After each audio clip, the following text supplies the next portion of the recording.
Good morning, dear hearts. We're at lesson 154. I am among the ministers of God. Now, throughout this lesson, the word minister and messenger are interchangeable, and actually, I think they use messenger more than minister. But what is a messenger? A messenger is one who carries a message, who carries words to another. We have not written the message that we are being given to extend. We are simply the ones who have been selected to do this task. And we were selected to do this task by the Voice for God. We have been seen to be capable of carrying the word for God to others. It's a mighty task. It's a wonderful assignment that we've been given. And the wonderful thing about it is we don't have to go searching for those to extend and give the message to, because those people that we need to meet will be given us. They will show up in our life, in our existence, in our circle. This, harkens back to lesson 42 that tells us that our passage through time and space is not at random, and we cannot but be in the right place at the right time. And as we are in the right place at the right time, we have been given words.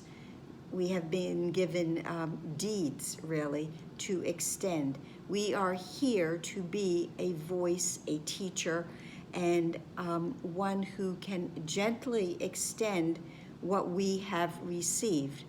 It's also in giving it away that we realize that we have received. And this is a theme, if you will, that has been prevalent in the past several lessons, and it is throughout the course. It is throughout the workbook, the text as well, that, and it's true in the physical world. We know that I cannot give what I do not have.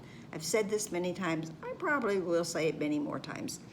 So the lesson tells us that an earthly messenger fulfills his role by giving his messages away. The messengers of God perform their part by their acceptance of his messages for themselves and show they understand the messages by giving them away. An earthly messenger doesn't have to understand what they're extending. They're really just handing something over. But we are joining in. This is part of salvation, to bring together the flock. Ministers have flocks. So do shepherds. And we are shepherds as well as being messengers or ministers. And perhaps the word shepherd is a little gentler and not as difficult to understand. I may not see myself as a minister, really, a minister for God, but I can see myself as being a shepherd to those around me, to help to bring them together, especially as I become more involved with this message of God and want more and more people to have the same wonderful experience and to feel the love that I feel, hope you feel also, I'm sure, in these words that we are given. We are told that we are very necessary for this task, and it says that God needs our voice that he may speak through us. He needs our hands to hold his messages and carry them to those whom he appoints. He appoints those who will come to us. He needs our feet to bring us where he wills, and that those who wait in misery may at last be delivered. And he needs our will united with his own, that we may be the true receivers of the gifts he gives.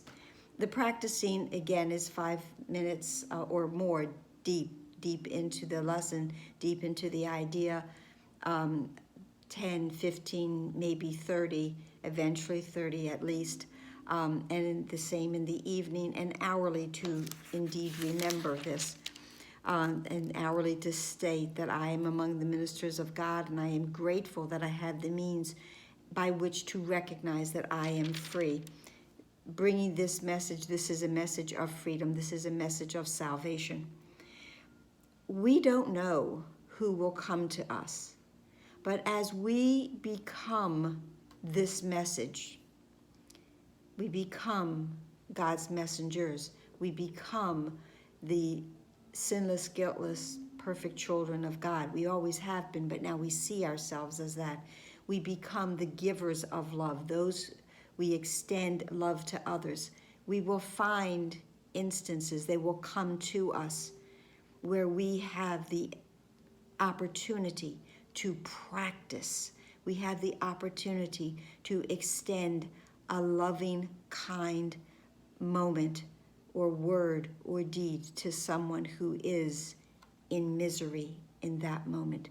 We are here to be the angels that are needed in this world at this time to help everyone to know they are not alone, and there is always someone who is here for them.